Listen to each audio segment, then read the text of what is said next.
ఈ solar station ఎందుకు పెట్టానంటే మామూలుగా ఇక్కడ చూసినట్లయితే చాలా మంది మొబైల్ ఛార్జింగ్ అయిపోయిన తర్వాత ఇక్కడ చుట్టుపక్కల అంగిట్లో అందరినీ ఛార్జింగ్ కావాలని రిక్వెస్ట్ చేసుకుంటూ ఉంటారు. ఈ ప్రాబ్లానికి ఏదో ఒక సొల్యూషన్ ఇవ్వాలని నేను ఒక 6 months ముందు థింక్ చేశాను. నేను చేయడానికి నాకు 3 months పట్టింది. 1 month నేను ట్రైల్ కూడా చూడడం జరిగింది. చూసి నేను ఇక్కడ ఈ రోజు ఇన్స్టాల్ చేయడం జరిగింది.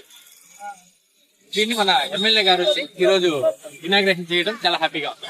Very good. అందరికీ నమస్కారం అండి. నా పేరు షేక్ హలీల్.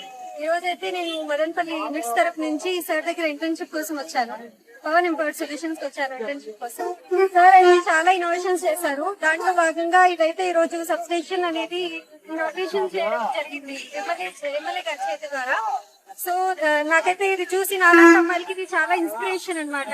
ఎందుకంటే జర్నీ చేయాల్సి వస్తుంది కదా ఇంటర్న్షిప్ టైంలో, కాబట్టి ఛార్జింగ్ కోసం చాలా పనికి వస్తుంది. ఇది 9 మందికి పనికి వస్తుంది ఒకేసారికి. సో చాలా ఆనందంగా ఉంది. Thank you.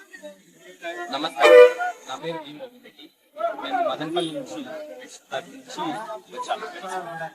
సార్తో ఇంటర్న్షిప్ లో పనిచేస్తున్నాము. ఇక్కడ అలా చేయడం మాకు చాలా ఆనందకరంగా ఉంది. ఎందుకంటే సార్ చాలా ఇన్వెన్షన్ చేశారు. దాంతో పాటు సమాజ సేవ కోసం ఛార్జింగ్ పవర్ స్టేషన్ ఇక్కడ స్థాపించాలని చేశారు. ఇందులో ప్రస్తుతం మేము పార్టిసిపేషన్ చేసినందుకు చాలా సంతోషంగా